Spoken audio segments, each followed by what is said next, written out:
We selflessly led the country's fight against COVID, racing against time, battling all odds. It's a 10-hour shift in the morning, 14-hour at night. There is no break. We fought hard so you could go back to your family soon. Even if that meant we stayed away from ours for days, months. I think ये जो emotional breakdown है हम doctors में अब सबको कोई ना कोई समय हो रहा है because we've not been so helpless. Everyone was singing our praises. We were touted as heroes, warriors, gods. Powered by our corona warriors, India is firmly fighting COVID-19. वो डॉक्टर्स, वो नर्स, वो भगवान का रूप लेकर के भारत के उन लोग लाखों डॉक्टर्स, हेल्थ वॉरियर्स, हमारे doctor, nurse, paramedical staff, doctors and medical workers are like soldiers.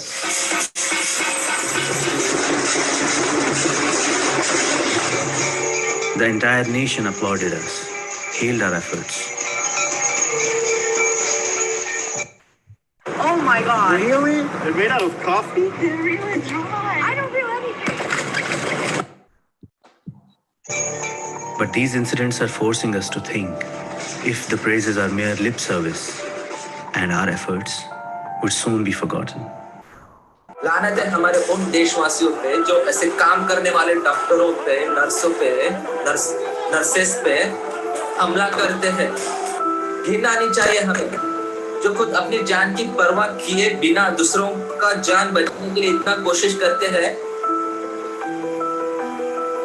आप उन्हीं पे हाथ उठाते हैं. आप कभी एक बार खुद को इन डॉक्टर, नर्सेस, कर्मचारियों के जगह पे बैठ के देखो एक बार. It's unfortunate how we are under constant fear of being attacked, not just by kin of patients, but at times by the police too. दिखाई नहीं देता है हेल्थ की गाड़ी है, ये दिखाई नहीं देता है सीएमओ की गाड़ी है. On 23rd of May, when I was returning from my hospital, after performing my day and night shifts of the duty, I was stopped by police personnel at Badshabri Nagar. When I produced my identity card and also my car was bearing a logo and there was a sticker hanging in my car, despite all these evidences, the police personnel did not allow me to go ahead. When I requested him that I'm a doctor and I'm already tired, kindly let me go, he became furious and used rude language. Not only this, but also he caught hold of my left index finger and hyperextended it to near fracture. I cried in pain and agony, the pain I have never experienced in my life.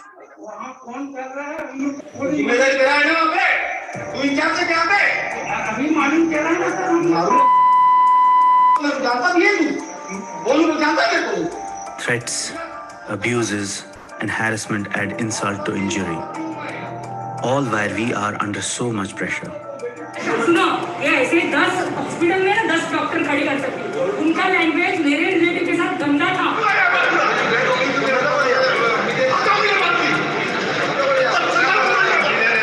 पता नहीं कहाँ से जो बाहरी लोग आ गए 20 लोगों के सामने मेरे साथ इतना बुरा दुर्व्यवहार किया कि मैं इतना मानसिक रूप से व्यथित हूँ. मैं रो रहा हूँ.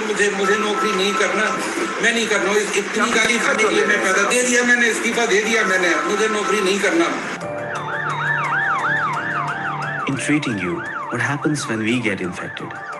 We are denied beds in the same hospitals where we are fighting it out every day, every hour, every minute, every single second. मैं आरएमएल हॉस्पिटल में डॉक्टर हूँ. यहाँ पे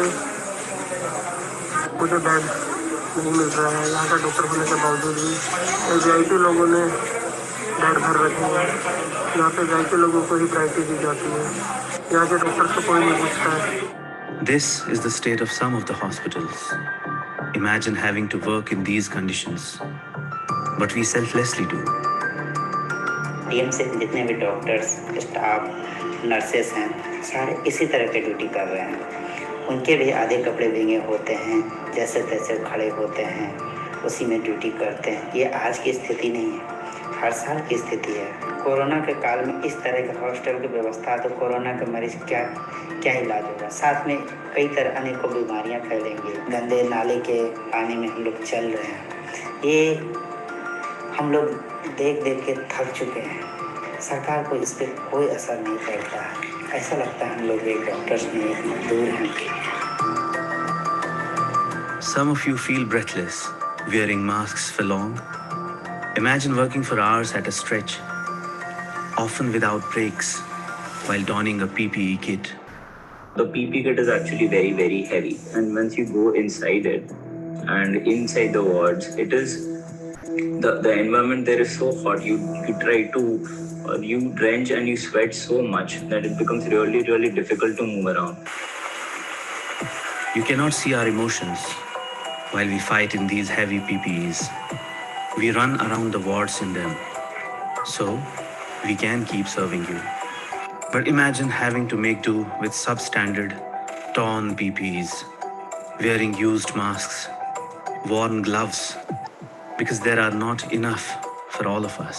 Had dawned and gone inside to realize that there were a lot of shortcomings, right from unavailability of the soap and sanitizers to the donning doxing area being almost in the same corridor. The masks which were being provided to us were not of the standard quality, neither were the PPE kits. So the masks being provided were given in open, bare hand. In our PPE kits, the face shields we were being provided was that of indigo. In fact, even these sanitization tunnels were non-functional. Salary do, salary do, salary do, salary do, salary do, हमारा salary do, salary do, हमारा salary do. In the middle of the pandemic, with heavy workload, so many of us suffered the woes of unpaid salaries, along with job insecurities. हम लोग अपनी risk पे hospital आते हैं बिना रुके और काम करते हैं, ये सोच के कि चलो कोई बात नहीं, हमारा काम है, हमें करना चाहिए, इसमें कोई एक्सक्यूजेस नहीं होते। लेकिन हम काम के बदले में हम हमारी सैलरीज को एक्सपेक्ट कर रहे हैं ना। ಮಾನವೀಯತೆ ದೃಷ್ಟಿಯಿಂದ ನೋಡಿ, ನಾವು ಕೊರೋನಾ ವೈರಸ್ ಡ್ಯೂಟಿಯಲ್ಲಿ ನಮ್ಮ ಫ್ಯಾಮಿಲಿನ ಹಿಂದೆ ಇಟ್ಕೊಂಡು ನಾವು ಕೆಲಸ ಮಾಡ್ತಾ ಇದ್ದೀವಿ. ನಮಗೆ ಒಂದು ಜಾಬ್ ಅಶ್ಯೂರೆನ್ಸ್ ಇಲ್ಲ, ಒಂದು ಹೆಲ್ತ್ ಅಶ್ಯೂರೆನ್ಸ್ ಇಲ್ಲ. ನಾವೇನಾದರೂ ಹೆಚ್ಚು ಕಡಿಮೆ ಆಗಿ ನಾವೇನಾದರೂ ತೀರೋಗೋದು ಏನಾದರೂ ಆಯಿತು ಅಂತ ಅಂದರೆ ನಮ್ಮ ಫ್ಯಾಮಿಲಿ ಬೀದಿಗೆ ಬರುತ್ತೆ. ನಮ್ಮ ಫ್ಯಾಮಿಲಿಗೆ ಯಾರು ಆಗ್ತಾರೆ? ದಯವಿಟ್ಟು ಮನುಷ್ಯರು ಅಂತ ಫಸ್ಟ್ ನೋಡಿ. What happens when we demand the salaries that are rightfully ours? Listen for yourself. Mr. Satendra Jain came, who's the health minister of Delhi, and we spoke to him about especially about the salary issue, but he clearly denied and said that you should not be complaining about all these issues, and you should be working and only serving for the people. Corona cases have declined, we can't be paying you so much, and you know, like and you don't want to work.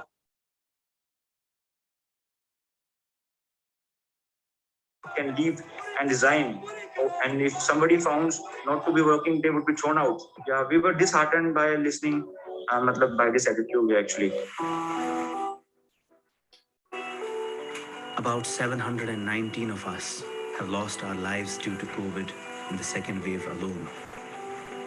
But we hardly have time to focus on our personal grief. We have so many to treat, many precious lives to save, battling all odds, racing against time.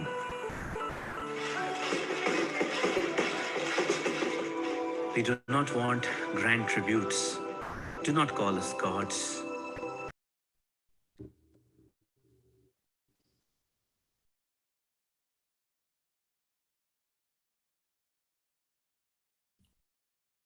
All right.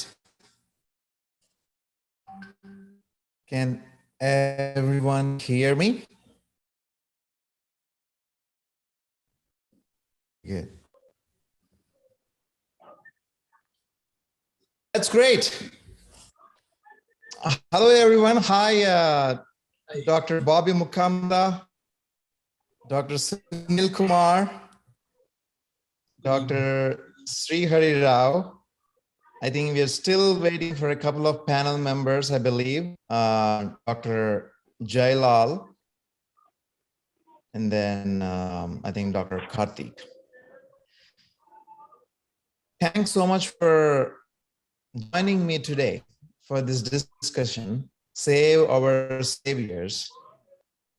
And I'm really honored to have the president of the chairman of American Medical Association, Dr. Bobby Mukamla, join us, and shortly, the president of Indian Medical Association, Dr. Jailal, also joins, and also Dr. Sri Hari Rao, who has been in contact for the past few years. He has been helping me in coordinating this event. He's the president of IMA, AMS, and Dr. Sunil Kumar Rao, Colonel Dr. Sunil Kumar Rao. I also had the pleasure to speak with him a few days ago, and he is the principal assessor of the Quality Council of India for NABH, which is the board that accredits the hospitals and healthcare professionals. And also Dr. Karthik Tumala, the honorary secretary for the Andhra Vijayawada chapter of IMA, will be joining us. Hello, everyone. So we can be very informal, just relax and chill out and have just a nice discussion today. It can be an intense discussion, but a good discussion about why we have to do this, about save these saviors. A lot of people ask me, why are you doing this? Why are doctors under so much trouble? And I also have to say that approximately 2 weeks ago, in the previous session, we had eminent members like Dr. Hari Prasad, the president of Apollo Hospitals Group, and also chairman of Sunshine Hospitals, Dr. Gurva Reddy, and many other prominent doctors, administrators who have vast experience are joining us for this program. And I'm really thankful to everyone who has participated so far. I think there are many panel members, many members out there also watching this, both on YouTube, Facebook Live, along with Zoom. And I want to welcome them all. Good morning to those people in America, and good evening to those people in India. Yes, I think Dr. Karthik Tumla has just joined us. Thanks, Karthik.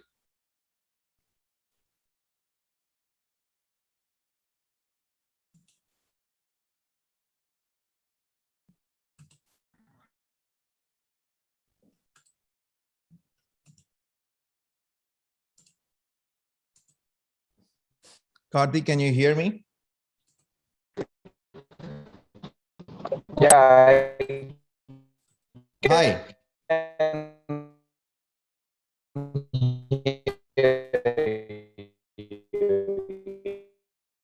Karthik, sorry, we can't hear you. The internet connection is unstable.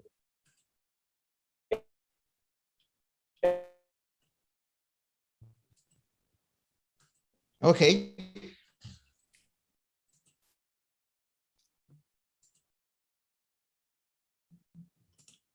Karthik?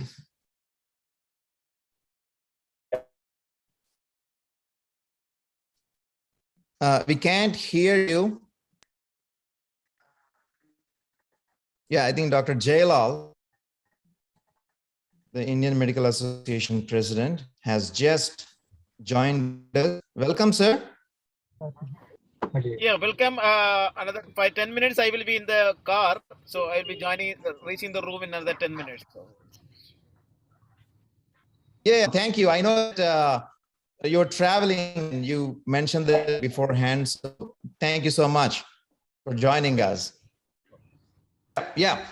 So, and let me introduce Dr. Bobby Mukamla, who is the chairman of American Medical Association, to you. And we are very eager to hear from you all, the elite panel members, about this topic, saviors. And as you all have watched the video just prior, where doctors are being attacked, medical communities are attacked. And you know why I'm doing this program is approximately 4 months ago, and I saw there's a huge COVID second wave in India, and you know my people there suffering. I said, you know, I need to do something about it. So I actually started doing daily Zoom calls to help people there. Like every day used to get up in the morning, 5 o'clock, and then 6 o'clock there used to be a Zoom call. You know, for India, of course, it is 6. And then soon I realized in that process that so much violence against doctors. And I have seen that personally, you know, speaking to different people and seen on TV and all that. And I want to do something about it. And that is how this program has started. And yeah, and I looked into various reasons why this is, over the past 4 to 5 months, you know, I have learned so much about it, but I want to learn from you people today. And I hope that we could do some kind of solution or direction that we can take. With that, I want to invite Dr. Bobby Mukamala to say a few and begin this discussion. Sir. Thank you, Kieran. Can you hear me okay? Yes, I can. Okay, great. Thank you. Thank you for the opportunity to join this esteemed panel for this important conversation. It's an honor to be here to discuss the issue of violence against physicians, both here in the USA, but especially in India. And honestly, I can't help but reflect on things I was taught as an American-born Indian growing up, attending Sunday Balavihar classes. And one of the first things that we were taught about is ahimsa, right? Or nonviolence. And it's something that we are exposed to constantly, you know, throughout our, studies in my Sunday classes. But even on the history side of what we learned, we were taught about nonviolent resistance that was championed by Mahatma Gandhi. So throughout my childhood, violence was always discouraged and peace was always held on a pedestal as something to aspire towards. And yet here we are discussing a very dark subject about violence against doctors. And while there's, certainly some of this occurring here in the United States, the epicenter of this plague seems to be in my ancestral home of India, where many of you are. And so the very land of Bharat, that non-violently achieved its independence, where more than 1/3 of the people are vegetarian because they believe so strongly in ahimsa.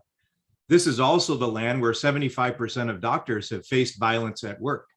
And it seems so inconsistent with the principles that made India a great democracy, yet here we are discussing this huge problem. But again, it's not unique to India.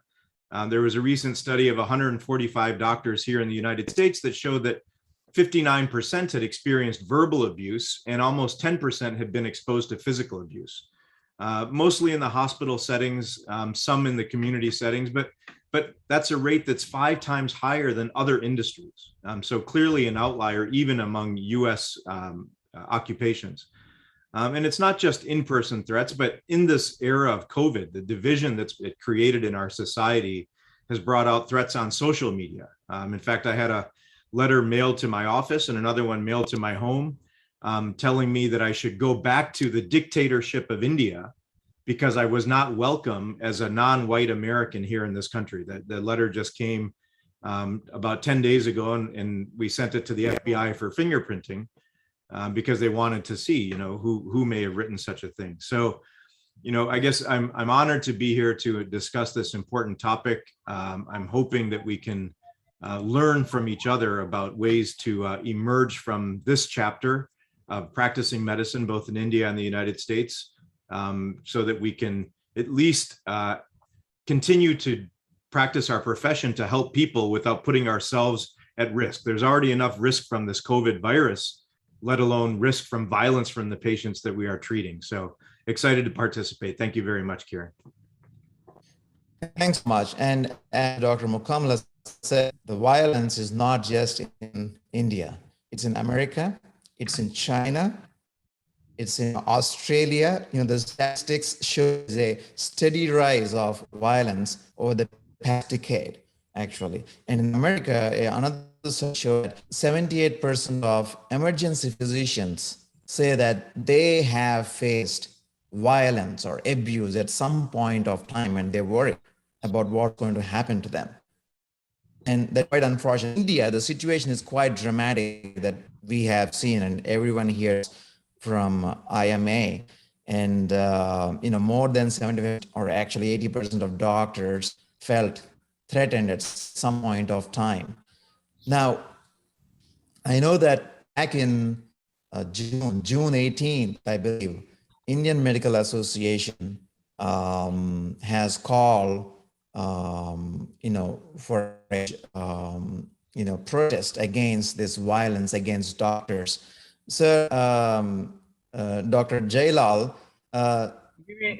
give me 5 more minutes. Please, give me 5 more minutes. Yeah, 5 more minutes. You need 5 more minutes. Okay, Dr. Srihari Rao Garu, can you please tell us a little, what led to that kind of a nationwide protest?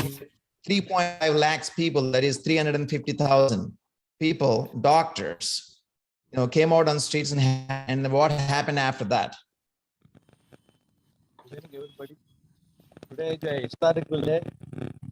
Indo-American Summit. So your voice is audible. Your voice is breaking up. Good evening, everybody. It's okay. Yeah. Better. There is some disturbance. Yes, please go ahead. Yeah. It's a historical day. The Medical Association National President, Dr. Jailal sir, and the DAS and American Chairman, American Medical Association, Dr. Bob is there, and other colleagues. So we can hear you because the voice is breaking up. Maybe you need to take the mic and put it close to your mouth, I think, or or remove that and directly speak on the computer. Thank you. Yeah. That probably it is going to be better.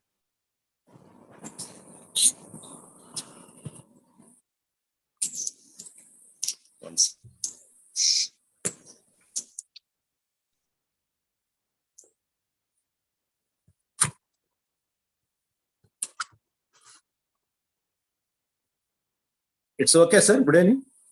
Better, yes. Sometimes technology makes it more difficult here, I think. I always have trouble to than these things. Yeah. Okay. All right, sir.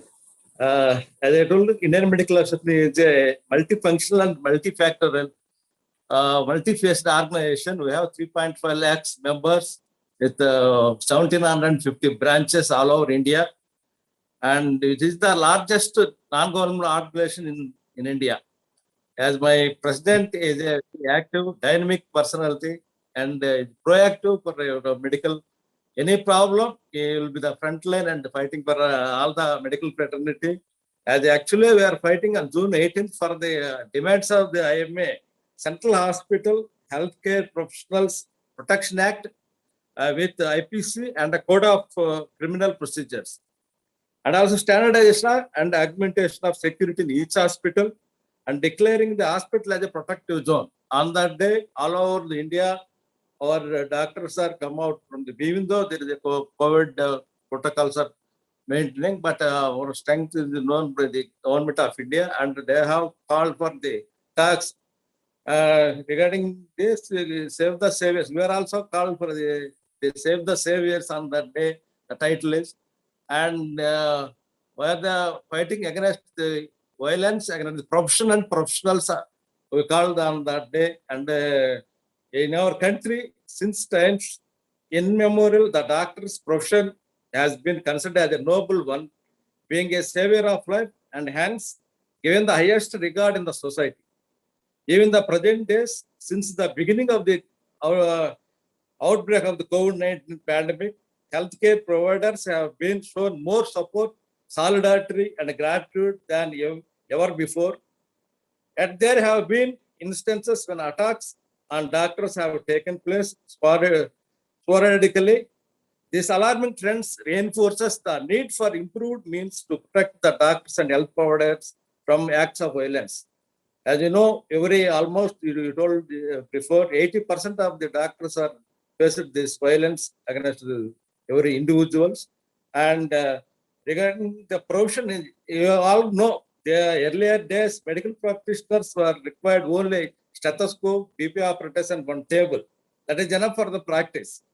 And the patients also the confidence over the doctors. And if anything happened to the patient, it was felt to be misfortune or God has given only that much of lifespan. So nowadays, doctors have to start with all facilities under one roof with the latest technology and equipments. It's very cost effective. Every patient, such as Google, comes with prefixed ideas and also has suspicion about doctors, investigations, and his diagnosis and treatment. So nowadays, doctors feels that every patient is a litigant, and therefore, if anything happened, he blames the doctors. And in case the patient dies, the doctor is taken talks on the ground that the doctor question has become a commercial. This is the nowadays the feeling of the common man and the patients. Kiran. Yes, sir.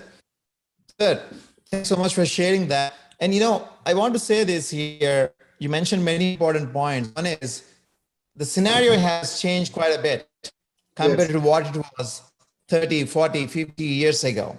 And even when I did med school, like 20 to 2 years ago, the scenario has quite changed. I never saw my officers, and other doctors that I know worried about anything of this sort in India at that point of time. But now every single person, every one of my colleagues that I speak with, they're like, what's going on here? And I know that personally, every single of them I spoke with are good doctors.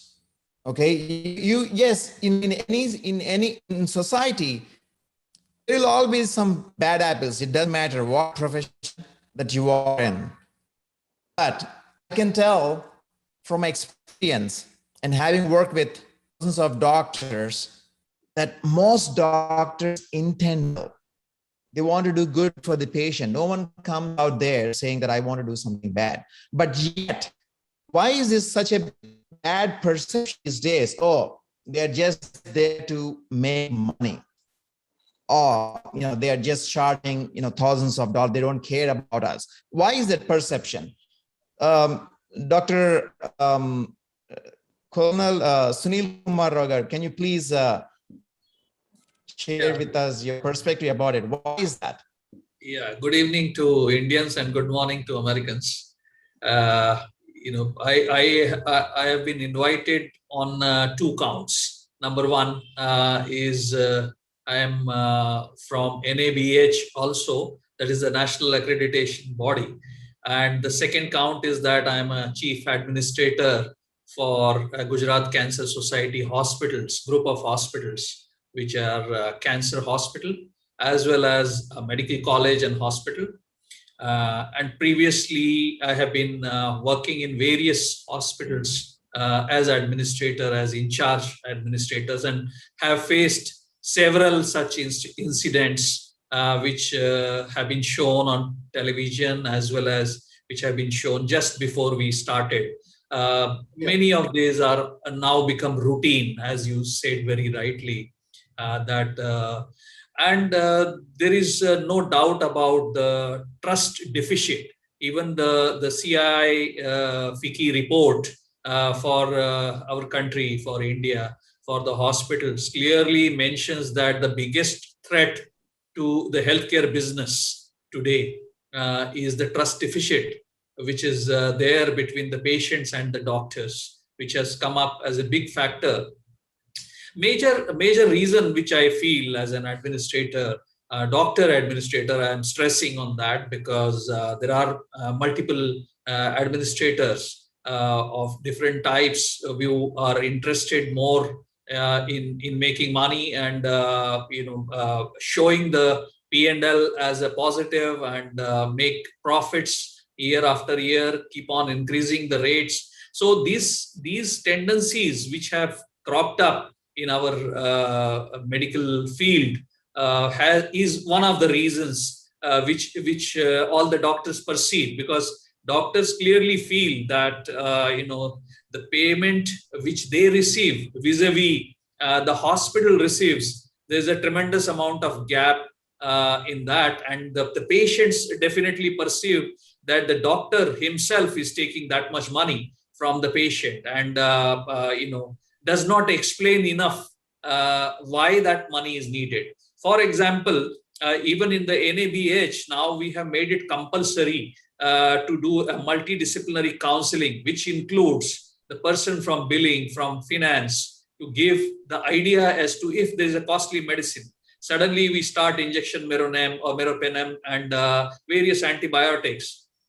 For a common man, which we are treating, treating mostly below poverty line patients and those which are in the government schemes, and those really feel the pinch of it, that if there is any change in the billing. So any factor which changes the billing of the patient must be explained. So that is where the trust deficit keeps on increasing.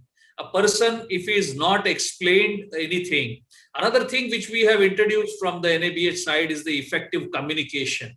That also it is called enhanced communication in terms of various situations which arise. For example, a young patient dies suddenly in the hospital.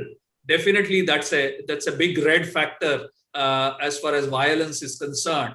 And most of the incidents which you must have observed are when a young person dies in the hospital, and inadequate explanation is perceived by the patient's relatives, and some miscreants who mix up with the relatives of the patient definitely create a further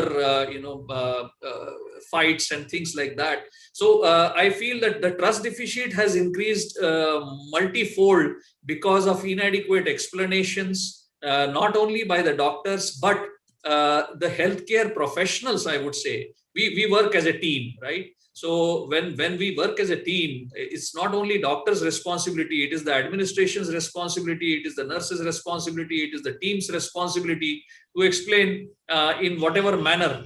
Most of the times what happens is our colleagues, our fellow paramedical and medical professionals and nursing professionals just point it out towards the management has changed the policy, or they say that, this particular medicine you will have to buy, otherwise we cannot buy it from outside, you cannot do this, you cannot do that. And then slowly that starts increasing, that frustration amongst the patient relatives start increasing.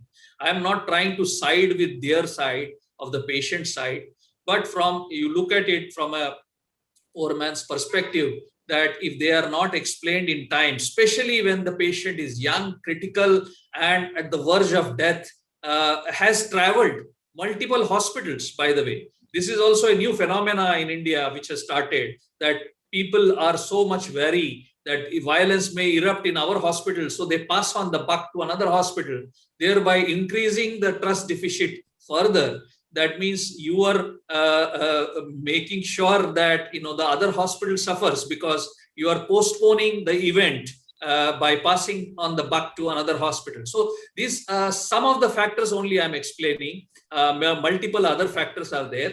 Definitely, I think my fellow panelists will also throw a light on this trust deficit, which is increasing further and further.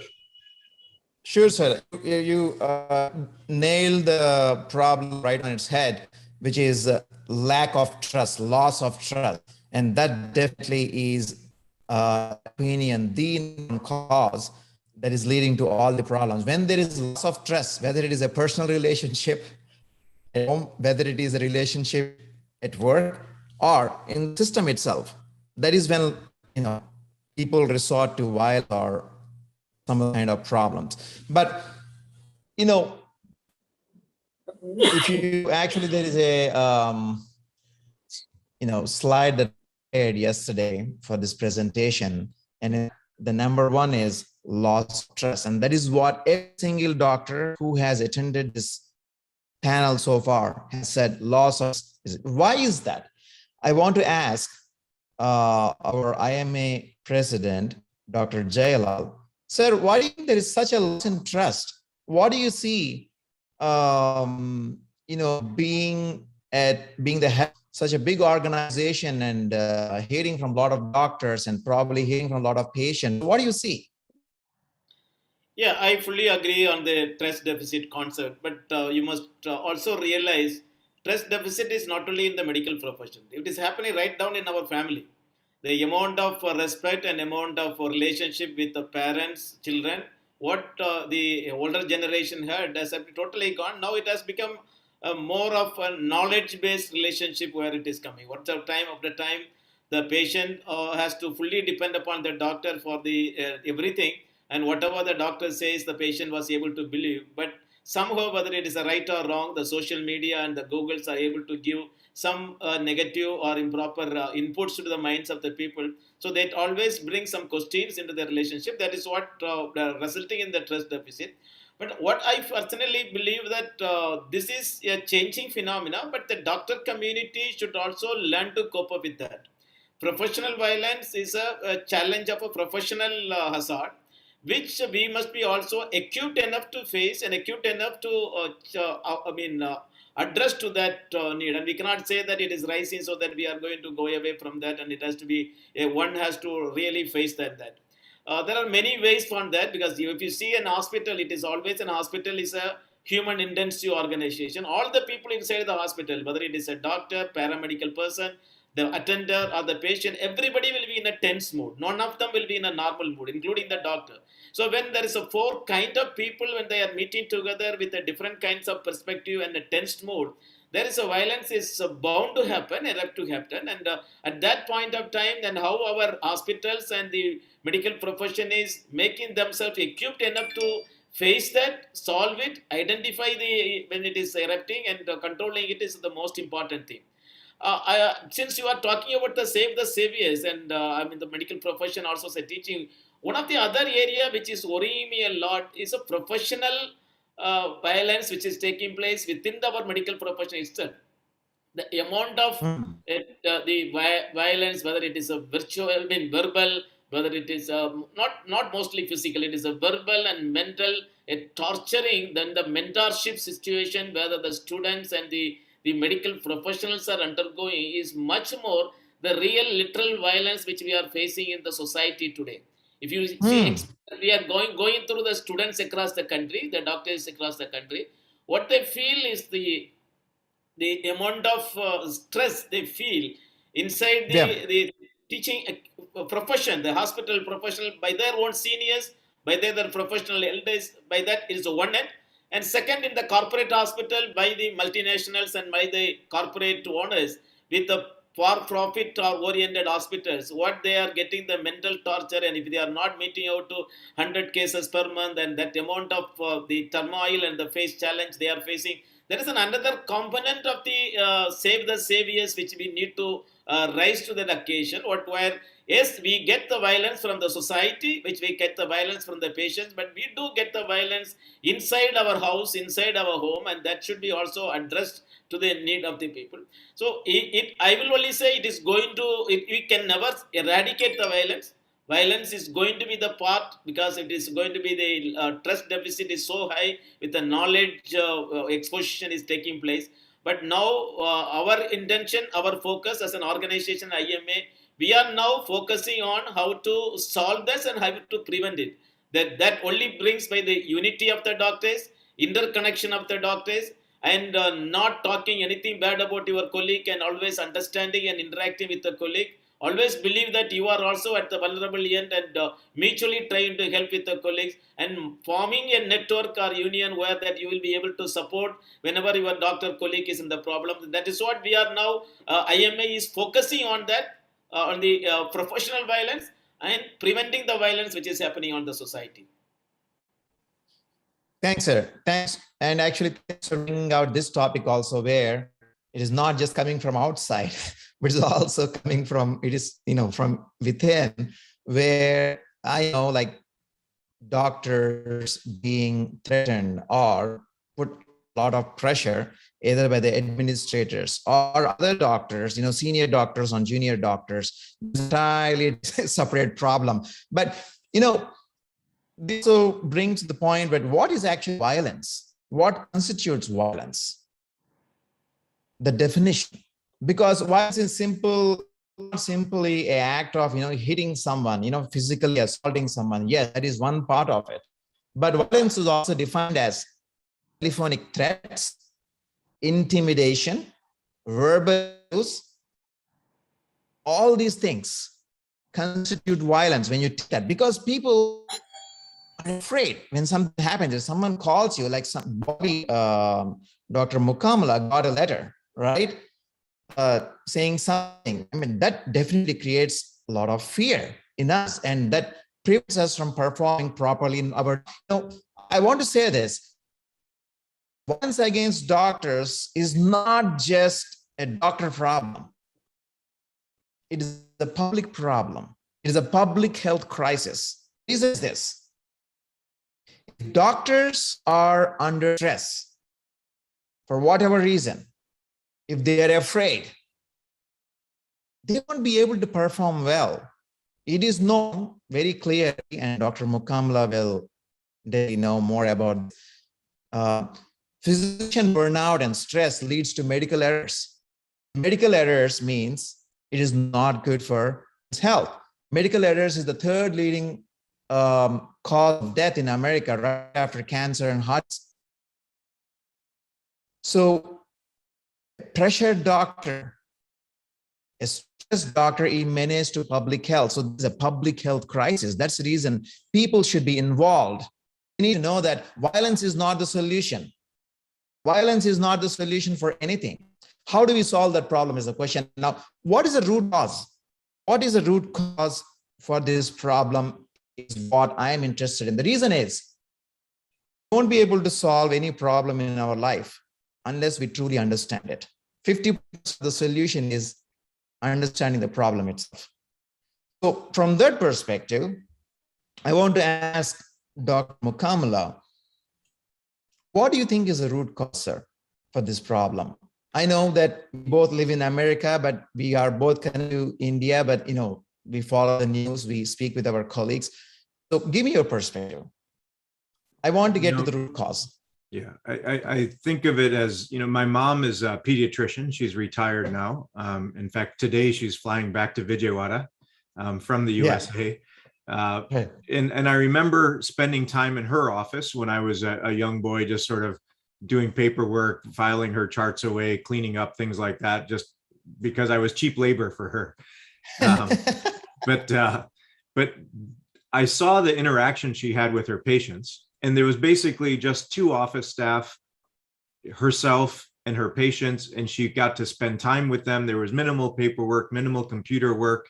The face-to-face interaction between a physician and their patient in that generation seems to be drastically different today, right? So it's become from a very personal interaction to a very impersonal interaction, right? Multiple non-clinical people interacting with patients, paperwork, insurance verification, all of these extra steps. I mean, the fact that in the United States, we have 1 million physicians, every single one of those physicians has 1.5 full-time employees just working on prior authorization to do the care that they think their patient needs, right? 1 million physicians, 1.5 million office staff just working on prior authorization.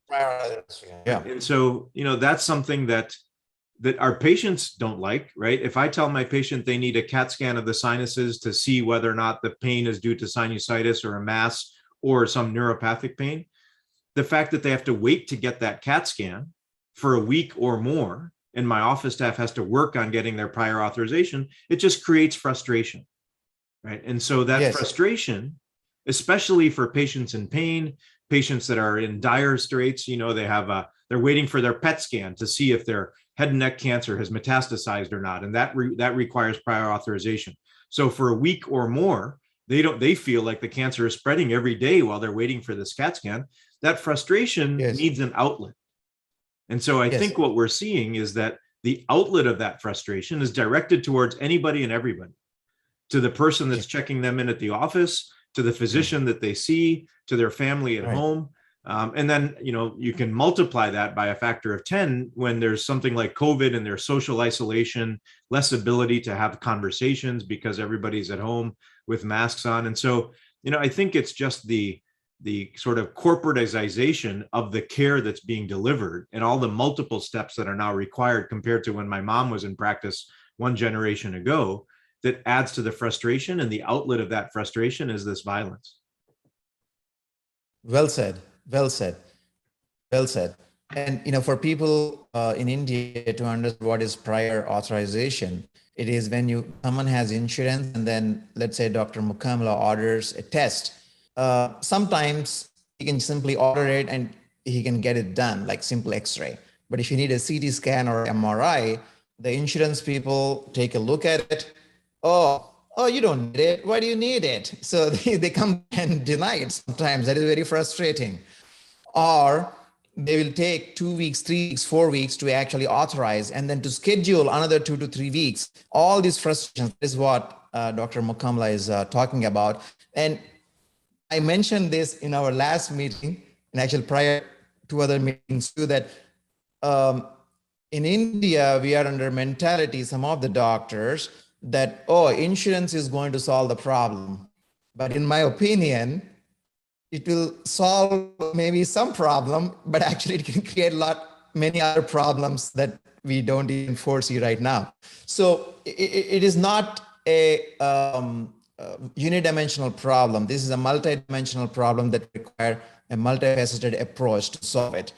Now, coming back to what Dr. Mukamala said, the simple doctor in that simple office taking care of the patient like a friend, like a family member, that's lost. And this is another major thing many other panel members mentioned before too. Loss of the family doctor structure. That is at its core. Because previously they used to have, I have this doctor, he's just in that little street, 2 streets away from where I live. Always go to him and ask him and give the answer. That family structure is gone, family doctor structure. I see that as a major problem. The second is medicine as business is a common theme that I have constantly from various panel members. What do you say about it? I want to ask Dr. Tumala to comment on medicine as business. Dr. Tumala is a cardiologist, interventional cardiologist, and also honorary secretary of IMA Andhra Pradesh Vijayawada. Sir, please go ahead. Share your perspective on that. Greetings to Dr. Kiran for his lovely meeting of international collaboration with our IMA India and as well as AMA with Dr. Mukamala. So I sincerely have my greetings to both of them. Thank you for accepting and me being a part of it as well. And I also have my greetings to Dr. Srihari Garu and as well as Dr. Srihari of Gujarat Oncology as well. So coming to the problem, so I was very excited when Kiran told me that he wanted to have a collaboration between both the medical associations of the biggest organizations in the world who are actually working on the same similar lines. So first, I would like to comment on what he has asked, like medicine as business. And as you said, I forgot to mention Dr. Mukamala Paragaru's father. My grandfather was his teacher. So that is what the 3 generations of doctors in my family. So I've been through all generations. There's just not 30 years. I've seen I've seen 40, but even more as well, the family. So as he rightly pointed out, Dr. Bobby, it's going to be a paradigm shift for all the generations as well, as we have seen people being almost like living at home. When I was a kid, when my grandmother used to practice, so they were actually living in my home. So people used to come live with us and then get treated and go back home. So next came my father's generation, where they used to come, greet us, give us some things, and be with us for some time and get treated and go. So now it is more like they come, they get treated and go. So there is a paradigm shift as well as in the patient's approach to a physician. And as a physician as well, we have been almost the same, but there are other corporate structures which have formulated over a period of time.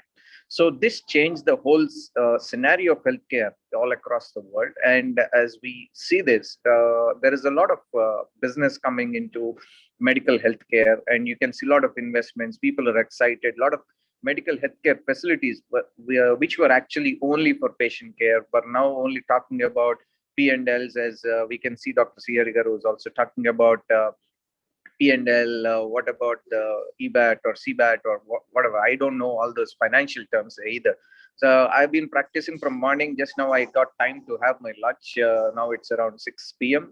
So that is how we used to work. But whereas our managements would be talking about more like how much generation is being done and what would be the profits and what should we do with it. So this is how there is a paradigm shift. We have to accept it because that is how the industries have been run, and we can see the pharma giants which have run all across our practice, and we have seen a lot of new molecules coming in which changed a lot of practices as well.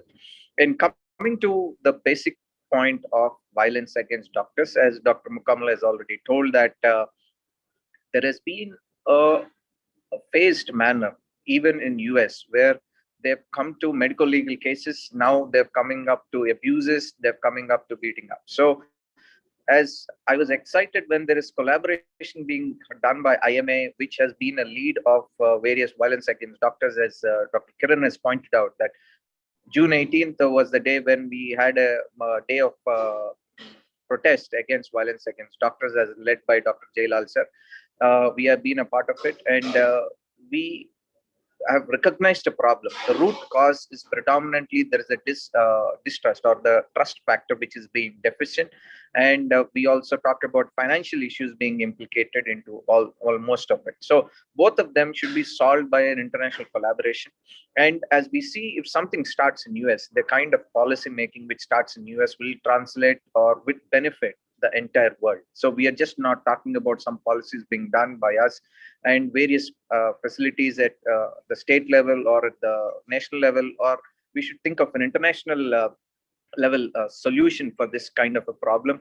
So we already have a state level kind of policy that if some violence happens, that is going to be a homicide, kind of culpable homicide. So they will be imprisoned for the minimum of 6 months and kind of even going up to 2 years as well. So this kind of policies have to be continued, and this has to be recognized, and various levels we have to solve this as a guideline. So as I was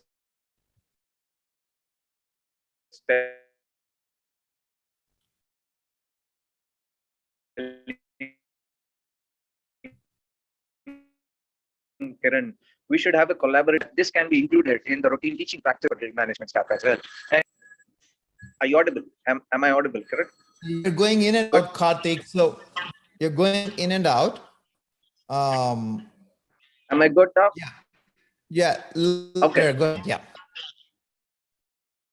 Okay. So I would like to request both the associations to come up with some kind of collaborative guidelines which can guide the younger generation to for a better future, and to actually get this solved, that get these kinds of problems to have some kind of broad-based solutions that can also be modified as a territorial-based problems as well. As we can see, there'll be more of medical legal cases in US.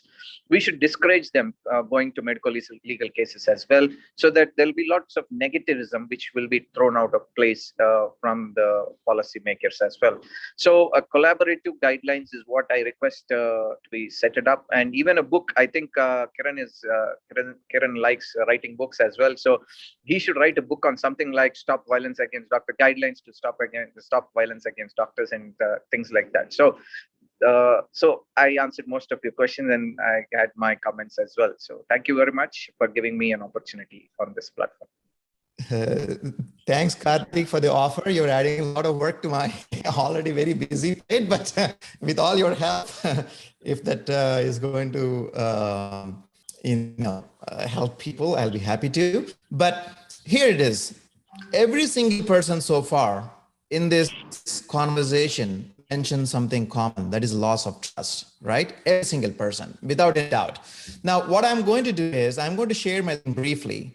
Hey, Srinija, can you please give me the ability to share my screen, please?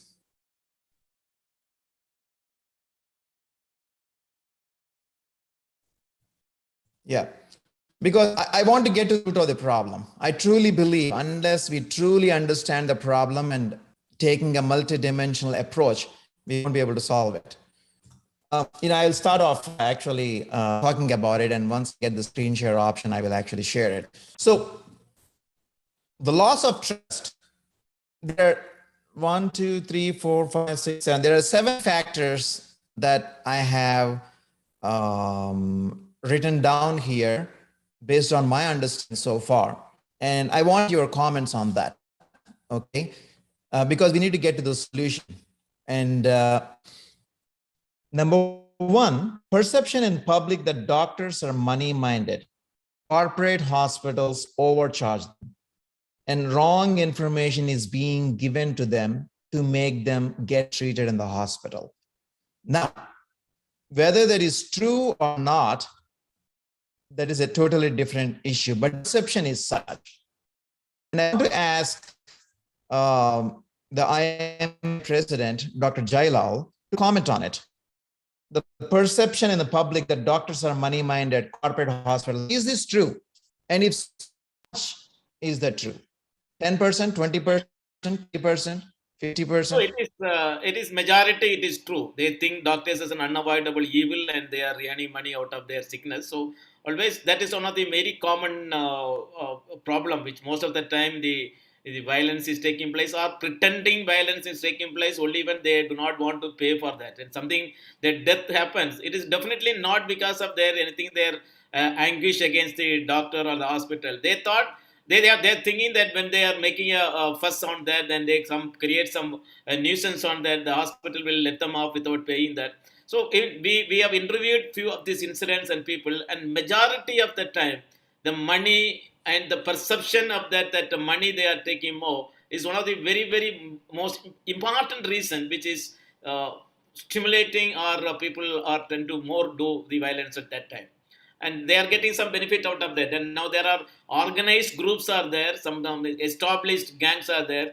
And if you see, we studied and violence taking place different hospital. In most of the hospital, the particular group is involved, so they immediately go there, they make something like a dialogue, they carry on, and they get money on that. And so both the perception of money they are going to spend, and another perception of they can extract money. So both this is becoming a major reason for violence. So money is the root cause of all violence. That is what I'm hearing. Well, I don't exactly mean that. I know you didn't exactly mean that. But how money is just a tool, how we perceive it and how we use it is the problem, actually. Now, Dr. Gurwa Reddy from Sunshine Hospitals mentioned in the previous session that most hospitals that he knows, they do not overcharge patients. Yes, there are some hospitals who do not provide proper treatment and they charge a lot of money. Yes, there are.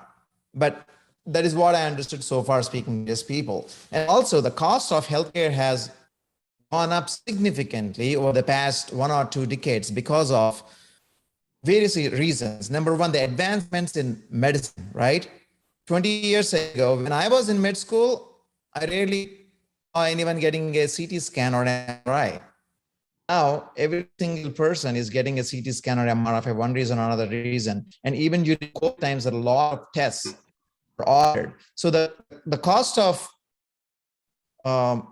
caring for people has gone up significantly. That is one reason. The other reason that I also understand is if someone needs to have a hospital, then there is the cost of real estate. For example, in a place like Hyderabad or Mumbai, if you have a hospital, you're running a hospital, the cost of real estate is so high and you're paying for it. also in Andhra Pradesh, it seems, and Telangana, it seems, the electricity is being charged at a commercial charges for hospitals without having any subsidies. And all this, there are multiple factors that they mention, how the cost of having a single patient in your hospital for simple treatment can cost like 2 lakhs, 1.5 to 2 lakhs, a simple pneumonia patient. Now, whose fault is it? Is it the hospital's fault? The charges are so high. Is it the government's fault that everything, the prices are so high? Who should we blame? And also, why are we importing so many technologies? Everything is imported, right? Everything that we do. There is no innovation inside the country. Everything is imported, and that rises the cost. Whose fault is it? Is it doctors' fault? Then why are doctors being blamed, or why are hospitals being blamed? I want to hear from Dr. Sunil Kumar Rao, because you're also a CEO of a group of hospitals, it seems to be. So I think you may have a great insight into this. Now, yeah. We'll come down to other aspects there, for loss of trust, which is poor communication, and lack of family doctors, those other things. We'll get there, but I want to tackle one topic. Yes. Yeah. So first, you have mentioned about the loss of trust has been commented by many panelists. Yes. The first thing is that the cost of medical care definitely has gone up. There is no doubt about it. But at the same time, if you think from public perspective, public also wants to get treated by good doctors. And many of the good doctors are in corporate hospitals or private hospitals, or their private practice is there. So you can imagine the poor patient also wants to go to these hospitals. And the moment his money or her money is over, all these other problems start off. As mentioned by IMA president also, that it just takes some time, and the interference from various organizations starts. Like I was CEO of one of the private hospital groups, where there used to be regular negotiation with such type of organizations, which are in Marathi it is called Rugna Hakka Parishad. So it is this type of organizations are flourishing everywhere, and always they are being given fuel by the politicians, local small-time politicians, to make themselves big. And media, of course, is biggest culprit today in creating this mistrust, because any of the stories is like, sells like a hot cake. So immediately it is taken up. Even if it is very, very small miscommunication from the doctor or from the hospital side, it is immediately painted as if they have done some crime, which is again adding fuel to the fire of mistrust and creating further problems, and miscreants getting into this. Like this Rugna Hakka Parishad I mentioned, they have made big posters. One of our political parties also during COVID times, they have, with the photograph of their leader, put up the posters just across our hospital, of every hospital, every branch, that if you face any problem with money, any problem for paying money, please contact us. Our leader is so and so, national figure. By the way, we see slightly different picture here, Dr. Sunil Kumar Ragaru. Yeah, yes, that's a good point. We see slightly different thing. When I drive every day, there's a big billboard, like where it says that advertisement, the lawyers say, if you have problem with this doctor or with this thing, you call us this number and we take care of it. Same in India. Same thing is happening in India now, that these miscreants are creating problems. Even if the patient, I have had incidents myself in my hospital, where the patients have agreed, patients' relatives have agreed, but these miscreants never allowed them to agree to the this thing that we will settle on such and such aspect. So these type of incidents are happening, and they are increasing in multifolds. And that is how we have to, in my opinion, the best thing is to get together, act together. The police is the least supportive of all. All these acts, Medical Protection Act and all, are only on paper. What happens, we have all gone together as local IMA along with all the members of the hospital association to the police commissioner against one of the violence cases. And he clearly told that, suppose I slap you in the middle of the road, what are you going to do? It's a non-cognizable offense. So it is never linked with any criminal procedure, criminal penal code act, and it is no longer valid. And even if I beat you here, what are you going to do? You're going to do nothing. And nobody is going to even register this as a cognizable offense. So leave aside the investigation into it. So we as doctors, as well as hospital owners, as well as hospital administrators, we have to find solution for ourselves. This is not going to come from the government. Government may be doing certain things by passing some act or by passing certain regulations during COVID times. Fortunately, the government has passed this under Epidemic Act compulsory, certain penalties, but those are very, very limited. Now that already we are facing the situation where there is no COVID patient there, and the government is not helping, the police is not helping in this cause, we have to help ourselves. I am of the firm opinion that we have to build up such type of protocols wherein we all, fight together. And this is going to stay. The violence is going to stay, as Dr. Jailal also mentioned, that this is not going to go away. It's probably going to increase. Sorry. I hope not. I hope it doesn't rise anymore, and hope we can find solutions to bring it down. But I want to ask Dr. Srihari Garu about what Dr. Sunil Kumar Rao said. The government has passed, I think, some kind of policy or regulation on since the AMA, the event on June 18th, right?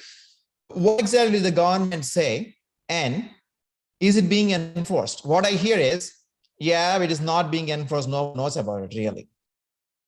Sir, you're muted. You need to unmute yourself. Yes, sir. Yeah. We have the Act 11 of 2008. That is given by the Dr. Y.S. Rajshekar Reddy Garu during his period. At that time, our doctors are fighting against this violence. At in Hyderabad, one incident happened in the Usmania students, junior doctors. One day we have called for for strike. It is under the Dr. Apparao Garu is given call, but within hours, our CM called the leaders of IMA and the health minister, Dr. Arnu Kumari, Galla Arnu Kumari, the health minister at that time. He called and met and discussed with the doctors' problems and given issue this first ordinance in 2007, but after that 11 of 2008 Act under the Act is implemented, and after that 19 states have got the same Act, but they are insisted in that 3 years imprisonment, and there is a Revenue Recovery Act also added in that Act. For that Revenue Recovery Act, any loss happened to the hospital, they have to recollect that amount totally 200%. And this non-bailable act, 3 years. 3 years and imprisonment is for 3 years. But now that is not. Is any of these things? Any of these things being enforced? There is no single case file on this act because there are 3 years. Nowadays, the 7 years is the non-bailable act. We are fighting for that now. That 7 years must be added. Otherwise, it is non-bailable. It is a bailable act. 3 years, and also we have to enforce in the police manual. Actually, there is no information to the lower cadre. There is no information to the station officer level. There is no information to the SP level also. We have conducted a seminar with. Sir, your voice is breaking. we are conducting one conference with the DGP in Tirupati, but he does not note this act. But how can you know the lower cadre? So that is not implemented. But that's why we are asking for the central law for the against this violence against the doctors. There are other incidents, acts are there, but they are implementing the pandemic act and disaster management acts also on the doctors they are implementing. But we want the national act for all the states with the 7 years imprisonment. And immediately they have to take, arrest the culprits who are causing this violence against these doctors or paramedics, anybody. And also government has to improve the hospital infrastructures in government sector and strict implementation of the rules and acts and punishment for violence against doctors, hospitals according to the appropriate rules. Kiran. You know, one of the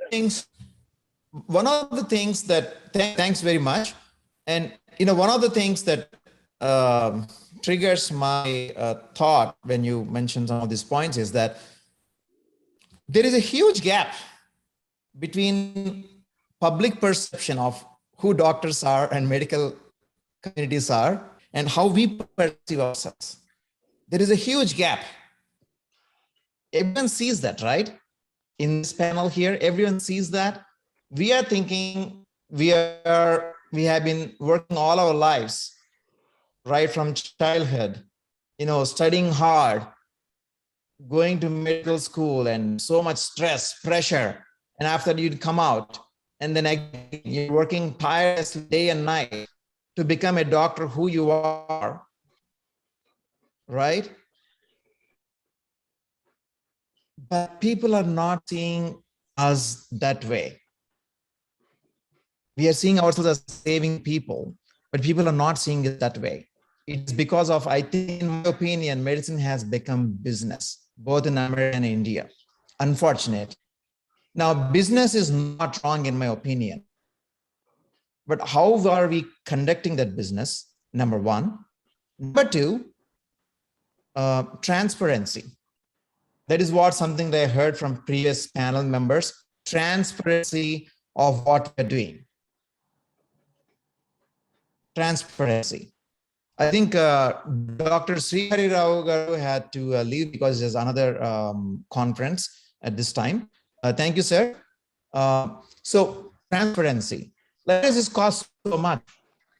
If every hospital has its on their, you know, when patients waiting room or somewhere else, like it costs so much to get the MRI, it costs so much to get the CT scan, it's not cost so much to get so and so. And this is what it is. If you give the breakdown, is it going to help? Question to Dr. Jailal. Yeah, that's a very good question you ask. The business, I mean, business is not an unholy word. I think this is unfortunately, once we come into the medical profession, we think that the business is a word which is a forbidden word. We should realize that the government and everywhere now we are recognized as only an industry and a business, and we should know the business in a very transparent and a perfect way. It is not that easy to put that what is their expenditure and or put the CT scan, how much it will cost, and that is not the exact way of doing the business. But the way of doing business is the mindset of our doctors has to change. Whenever you get a coffee, when you get a coffee from the tea shop or when a coffee from the 5-star hotel, the charges are different, but they are different with some utility for additional benefit which they are giving. You are sitting in an AC room, comfort, and other infrastructure facility, all that count. So the same doctor, when he is going to give the facility to the people in an acceptable way, giving all the comfort to the people, the infrastructure facility to the people, and we trying to build the brand of his service along with his physical, professional technique and professional outcome. That is going to be accepted by the society. See, when the corporates, the big malls coming, big hotels coming, people are able to go there and take that because they have some expectation. That expectations are meeting out. But unfortunately, that mindset is not coming into the small and medium-sized hospital. They think that This can be done only by the corporate, and it cannot be done by a small and medium sized hospital. What Indian Medical Association, we are now trying to educate and empower our general practitioners and the family physician. Apart from the corporate, they have the very most noble and most important sector is a human touch. They know the patient, they have a human relationship. When that can be combined with the business tactics of the corporate mind, I think then the hospitals can definitely able to do a phenomenal service to the society. So at this point of time, when we talk the Save the Saviors, as I said, that we need to learn expectation of the people and how to face that in a real professional business way. So as far as I am concerned, business is a good word. Business is a professional word. Business has to be there to, if you want to make the medical profession to go and meet out the needs of the society. Thanks, Dr. Jayala. Dr. Mukamala, you want to comment on the business of medicine? In my opinion, of course, business by itself is not bad. Money by itself is not bad. These are all tools. How we are using it for helping people in balance with, profit making. So that we understand. But I want comments on the business of medicine, please. Yeah, I mean, I think that, again, there's business breeds competition, competition breeds excellence, right? I mean, that's the way that the business world works. But critical in that is the customer, in this case, the patient's ability to make a choice. So here in America, we have this problem of what we call narrow networks, right? So a hospital system, multi-hospital system that owns, hundreds of hospitals across the country will develop their own insurance product and then sell that insurance product to patients. And then the patients are obligated to get their care from that hospital system. So it eliminates the choice that patients have in who they can go to see. So you can have transparency in pricing, right? If you want to get your earwax cleaned out at a hospital otolaryngologist, the fee for that may be $200. If you want to come to my office to have the wax cleaned out of your ear, the fee for that may be $100. But the patient doesn't have a choice of going to either of us because of their insurance. They have to go to the hospital otolaryngologist, right? So transparency is one thing, but choice is also important. So that if the patient has a high deductible plan, they're paying out of pocket for the first $5,000, which is very common in this country now. Choice is critical when you have a multitude of options. And so transparency is important, but choice is equally important. Transparency is useless if there's no choice in where you can go. Yes, that's true. That's true. Now, do people in India have a choice where to go?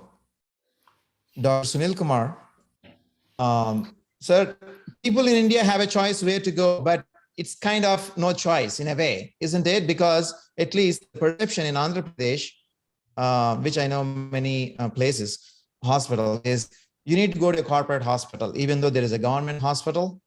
The perception is that the government hospitals are not good, and so you had to go to the corporate hospital. And when you go to corporate hospital, there is an charge that is associated. Now, the question here is, what I understand is the cost structure is kind of similar. Like even if you go to a small hospital or big hospital, they can charge whatever they want.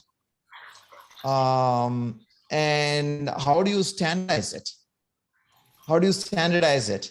It's like, drinking like coffee in Starbucks here is different. It has a different price, and drinking coffee in some other place different. So how do you standardize it? And why is it not being standardized? And one of the comments that I heard from previous panel members is, based on primary care, secondary care, tertiary care, based on the facilities that the hospital has, certain pricing has to be there. What do you think about it? Yeah, so there are two types of clear divisions in this aspect. Those who have money and those who do not have money. in the sense that lower middle class, below poverty line, and of course those who have plenty of money, those don't come under any class. They are above every class, definitely have a choice, and many of them prefer to go to foreign countries and take treatment of their choice and treatment of their doctors and choice doctors, etc.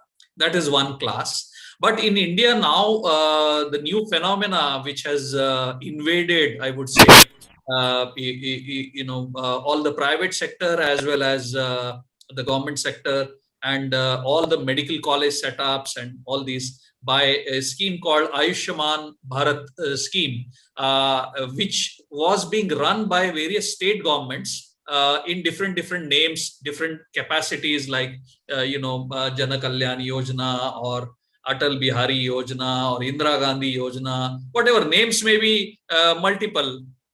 Yashaswini scheme in Karnataka. All these are examples of trying to standardize the cost of treatment for a person who holds those cards. Like, for example, in Gujarat government, Gujarat, there is a scheme called Ma Yojana, Ma Amrutam Yojana, that is Mukhyamantri Yojana. But now everywhere this clientele is increasing for the small hospitals also. Most of them, for the sustenance purposes, are taking this scheme, and which is already gone beyond proportion. Even in the private hospitals, in the corporate hospitals also, especially the lucrative branches like radiotherapy, cardiology, cardiothoracic surgery, these branches are very inclined. Otherwise, they don't have any clientele only.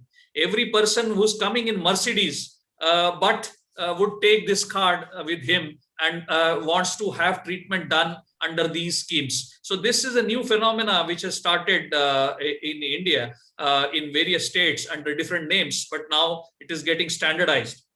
In terms of the corporate hospitals, definitely the some of the standardization has come through something called PPN scheme, Preferred Provider Network scheme, which is 4 of the government insurance companies, which are offering the health insurance. They have got together and they have made certain standardized rates for various procedures, whether it is cardiology, whether it is pulmonology, or any other branch, any super specialties as well as specialties. ICU treatment also, especially in Andhra Pradesh and this thing, they have included, even Hyderabad, they have included certain medical packages also into this. So the cost is getting standardized through these schemes in a big way. But as you said, certain hospitals, those who have taken these schemes, also compare their private charges and tell that this is a government scheme, this is a private scheme. So that kind of standardization is happening slowly, but it will take time. Definitely, people are trying to exploit certain things under this aspect, as well as for the private patients, they do charge at exorbitant rates sometimes, notwithstanding the financial status of the patient. And that's how that trust factor which we were talking about starts going away. But some of the good work is also done through these standardizations, is what I wanted to bring to the house. Thank you. Yeah, what I'm understanding is this topic is too vast to discuss everything in one session. That is very clearly evident, and very complex too. It's very complex. There is a cost of medicine, there is a lack of trust, and then also people not able to afford. It's not cost of medicine. People not able to afford. In America, yes, we have a problem with insurance, but insurance pays everyone who goes to the hospital. They'll get treated first. Your life is saved. After that, what happens? You go bankrupt because you can't pay, or you get some kind of financial aid. This is a different thing here. But at least you get treated. That is one good thing that I like about it here. Now, it's like in the way that I compare it is like, let's say you want to Tesla, right? Now, in America, you could drive Tesla. There are charging stations everywhere. the roads are much better and it's much easier to maintain. But if you want to drive Tesla, there are no charging stations, right? That is there, the commodity is there, and so the people can't really afford it, most people, right? So the cost of care has risen so much, but the people's standard of living has not. It is creating a huge gap. There is one thing that I heard from the panelists before, right? Because everyone wants to get for example, the latest treatment for COVID, monoclonal antibody cocktail. It was 60,000, 70,000 rupees, right? Now it is available, but how many people can really afford it? The affordability is a big factor. And what I want to ask Dr. Jailal from IMA is, sir, I know that this is a vast topic and we can't solve everything in one day. I do understand your topic, but that is what one of the big demand Indian Medical Association is making is health shall be the fundamental right of an individual. The constitutional right, the right to live is given, but health, the fundamental right, it is not being enshrined.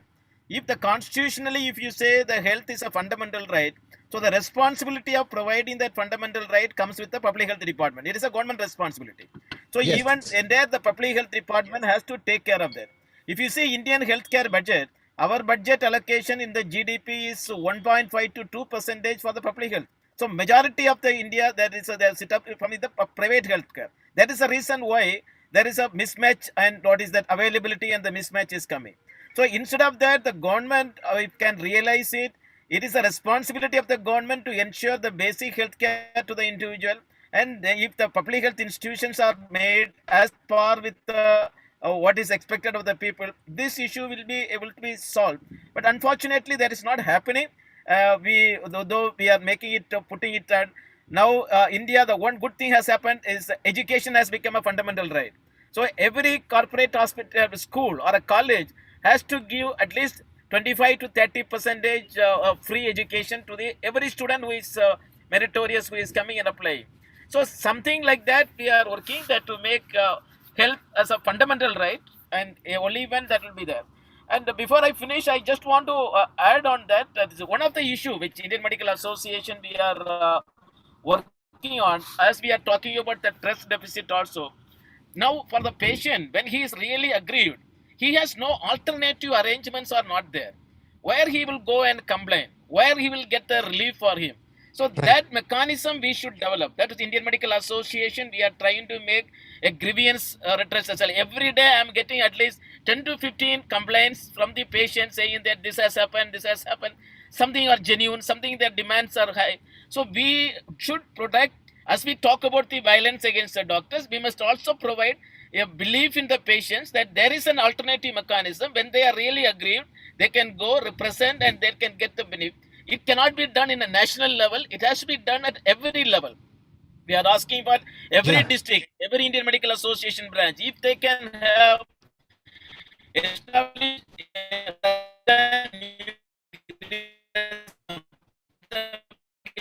50% violence and their the grievances can be sorted out. That is another area where Indian Medical Association is now working on that issue, on these issues. No, very well said. I think that is probably the single most important thing that you said today, because like a couple of other participants, Dr. Goti Mukula, Anupama, and other doctors have mentioned here, we need a healthcare system that is affordable, and probably it's like something like in UK or Canada, where the government takes care of the healthcare needs of the patients. I think that probably is a solution that we all should move towards. And, coming from, a high perspective, seeing everything that is happening at the highest level, why is it so difficult to get such an important thing? Everyone knows, right? Everyone knows your health is important. Why is there 1.52% GDP on health? And while there is so much spending on something else, and What are the obstacles? I want to really understand that, because that is what is going to solve the problem. Yeah, we can talk about trust, we can talk about organized mobs, we can talk about, financial burden, all those things. But I think this is the core problem, really. Government policy, how it is treating healthcare. I think, in my opinion, that is what it is. We have a saying in Telugu, Yadha Raja Tada Praja. Right? So whatever happens at the highest level, however they see things and how they do things, people are going to be affected by it and they follow them simply. So why is it? Help me understand, please. Like, why is it so much resistance to get these kind of things done? And we know the problem. I guess, Kieran, I'll just jump in just real quick because you made me think of something. This is Bobby from the AMA. You mentioned a small percentage of the GDP being spent on healthcare in India. Spending more doesn't guarantee an outcome. So I just Googled it. 17.7% of the GDP of the United States is spent on healthcare, right? So almost 18%. So 10 times what you're talking about. And yet we still have similar issues where I sent you a graph actually in your email that basically shows administrative costs of healthcare in the past 30 years have gone like this. Physician compensation for healthcare is like this, right? So how we spend that increased portion of GDP has a direct impact on patient satisfaction and improving metrics like infant mortality, maternal mortality, life expectancy, this sort of thing. So spending more doesn't guarantee an outcome. It's the strategy of that spending that is much more critical than just increasing the dollar amount. Oh, I can't say more about it. That's the kind of problem that we have in the United States, and it's not all rosy here. Both Dr. Mukamala, myself, and many other doctors who practice here, they know about it. And we have like physician burnout is a huge thing here. Of course, in India too, but physician burnout is a huge thing in America, despite all the great facilities, right? So why is that? It shows exactly money is not going to solve the problem completely. Yes, that is an important part of it, but it is the policy behind it. The policy behind it, that is what is going to solve the problem. And that has to be very carefully structured, in my opinion. Having seen the American side of medicine and the Indian side of medicine to some extent, a lot of people are thinking the insurance is going to solve the problem or the government involved is going to solve the problem. It is not going to solve the problem. It is going to provide a part of the solution, but still the policy making that is going to determine. Sir, I want to get back to that question, Dr. Jailal. Like, what is the main obstacle that you're seeing? Like, IMA is a powerful body and 3.5 lakh doctors and eminent doctors and administrators like you. And when you go speak with the health ministry, what do you hear? Yeah, there is two things are there. One is the government or the ministry works with a political background, and what is the return they get in their investment. And whatever the fund they are going to spend for the health and health infrastructure, there is not going to bring back them votes, or whether not bring back to them in the return and what they are expecting them to develop. Because it is an area where it is not a given priority choice of the people, not only the government, the public. Even if you see the households, every household will have some budget allocation for electricity, their school children education, their school expenditure, but none of them will have a budget for even their health and health benefit and health welfare. So that concept is now only slowly coming in, and the government is not realizing now the health will brings the economy also in a cascade way progression it will make. After this corona, now they are slowly realizing the importance of the health as a very important predictor for the economic development of the country also. So I do hope, at least after this COVID impact which has created and which has realized the life is more important than the wealth, the government may come forward to develop the infrastructure and put in that. But as on date, their greatest obstacle is one is the huge population, the amount of work which they need to do is very high. They always cover with an economist will come how much return back or impact it will going to create. So they are always, the economists are putting a negative thing. And more so, the most common problem what we feel in the health administration,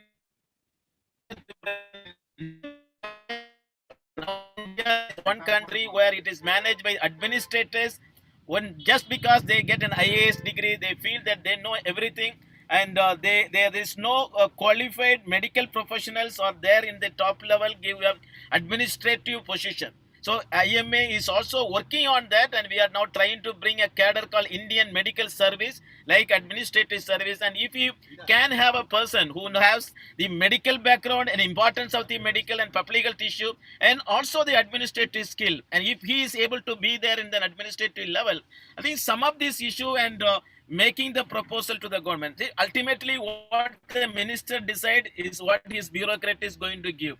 What the technocrat, what the bureaucrat officers are going to give report, the most of the time the ministry is also deciding on that. So this is a big progressive decision has to be made, big impact has to be made. Slowly we are progressing on that. I do hope by at least in the next budget we will have some increase in the budget allocation that will subsequently increase. And if it is there, I don't take the word of Dr. Bobby that though USA is putting 18%, they still have a violence. But there is a lot of difference in the violence what is happening in US and the violence what is happening in India. The money is the reason for violence in India. I do not believe the money is the reason for violence in the US. It is a prestige, and it is something more is working on that. So budget allocation, if it is more, definitely we will be able to bring down the violence also to maximum possible extent.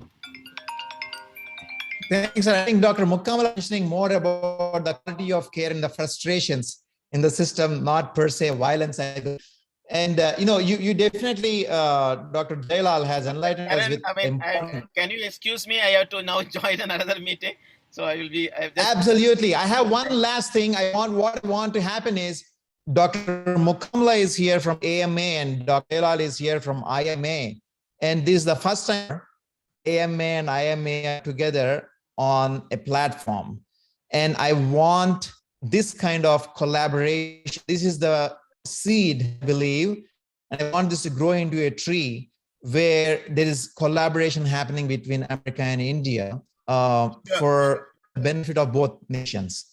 Thank you. Thank you. Thank you. Sure. I want to thank Dr. Jailal. Meeting of IMA Odisha branch, that is 2-3 meetings that is in between. I would join with you. Now absolutely, no problem at all. We understand. We appreciate your time. We appreciate your time. And I also, it's almost 1.5 hours. We need to close out this session too. And I immensely thank everyone. And I would close out with a few things that I want to share with people here.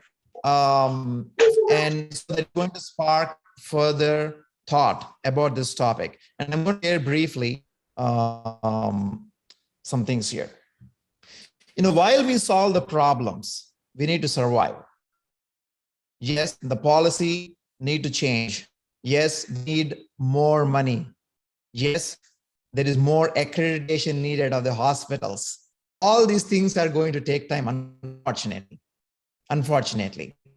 And people are doing their best, doctors are doing their best. So what I propose for our healthcare professionals in this process, while we wait for the change to happen, is building resilience.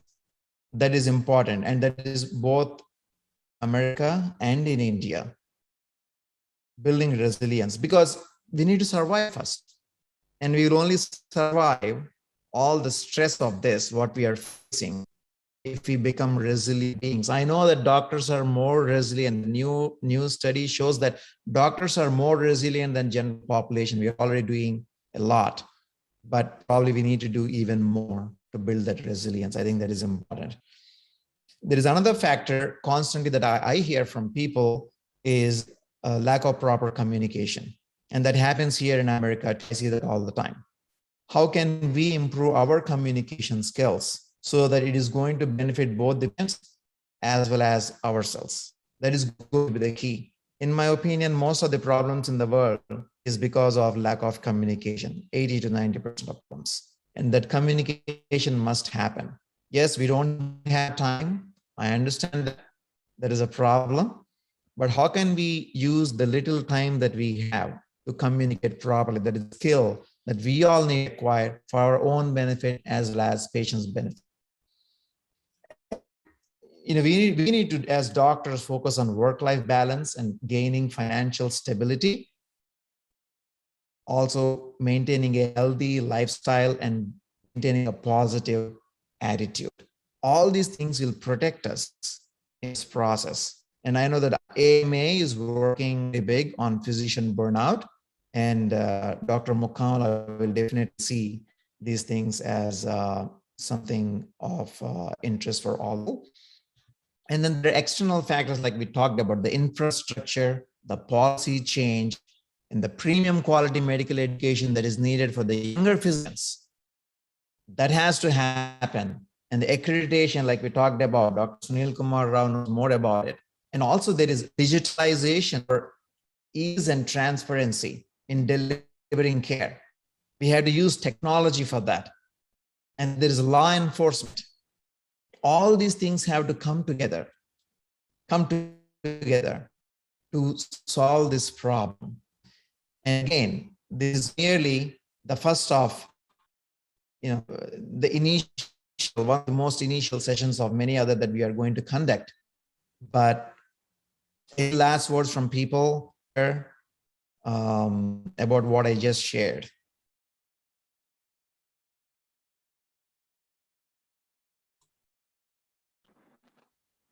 Yeah, Dr. Mukamala. I think it's been a great session, Dr. Kiran, and it's been nice to have Dr. Jailal, Dr. Bobby, and Dr. Srihari and Dr. Sunil Rao Garu here for comments. And there's been a comprehensive, condensed statement that what you have given. I think, as Dr. Jailal said, financials is the main issue in India to at least 90% of them for the violence against doctors in India. And it would be different, like a pride or some kind of vengeance or some kind of hard feelings that what people have in US. So there should be a collaboration, as you mentioned, that both the medical associations should come together to solve the basic fundamental problem. And we can use technology. We can use technology in solving at least half of them, where transparency, as Dr. Bobby was also talking about, transparency and approachability as well. So we can bring in technology and we can advise hospitals to adapt technology so that people are more access to their hospital bills and how they're getting billed every time that they get it done. And this reduces the kind of burden onto each family as well. So I think the session made a lot of strong points, and we should have a collaborative sessions in future as well. And to come out, as I suggested, to some kind of policy makings, I request Dr. Bobby to take it up at a higher level, as we can see it will change a lot of things all across the world. As you mentioned, there can be something in Australia, they can be having something in Europe somewhere. So it's going to be a major policy decision that he's going to start off and storm into in the next decade to come. Thanks, Karthik. Definitely, it's on rise everywhere, America, Australia, everywhere. Yes, Dr. Mukamala, please. Yeah, I just wanted to say thank you, Kiran, for including me in this conversation. I think we have a tendency to look for solutions in isolation in our own environment, but yet when we live and share this planet together, there are solutions that can be learned from each other. And that's why I appreciate this conversation, just so that I can offer what the environment is here in the United States, but also learn from my mother country as well, as far as solutions and situations and cross-pollinate ideas. So thank you. Well, thanks, Dr. Mukamala. That's amazing what you just said. We all need to learn from each other. We share that together. And that perspective is so important today, especially in this world where there is a globalization for everything, including coronavirus. So Dr. Sunil Kumar Rao, any final words? Thank you. It was a great session, and thank you, Mr. Nageshwar Rao and Dr. Kiran, to include me in this conversation. And I'm grateful for the conversation which we had with the IMA presidents of both countries. And it was really nice. And as I said, I think from my side, I have made my points very clear that we have to, as a doctor community, we have to work together instead of making differences within our community, and fight this together. Especially this violence portion of it, which needs. I mean, apart from government support, I think we should support each other more. Then only we'll be able to solve this issue to a large extent. Thank you. Thank you. Oh, that's amazing what you just said. Unity. In unity, there is strength. And often is not seen in doctor communities, not so much as in nursing community or as in other communities. We are very independent people, thinking independently of, and I think that's definitely something that we need to work on as physicians. And I know that we can't solve all the problems and answer all the questions in one session. I wish, I feel like there is so much more to discuss, but because we are limited by our time, thanks everyone. And then I also want to thank Mr. Nageshwar Rao, who is my friend, as well as the quality manager in eye hospitals, for helping me with this session, connecting with the different people. And Mrs. Srinija Ramachandra, behind the scenes working on the technology and all that is needed to make this happen. And I want to thank every single person in this panel, Dr. Mukam, Dr. Sunil Kumar, Dr. Jailal, Srihar Rao, and Dr. Karthik Tumala for their presence. And it's an honor to share a platform with you all today. And I look forward to connecting with you again soon. Thank you very much. Thank you, everybody. Thank you. Thank you. Yep.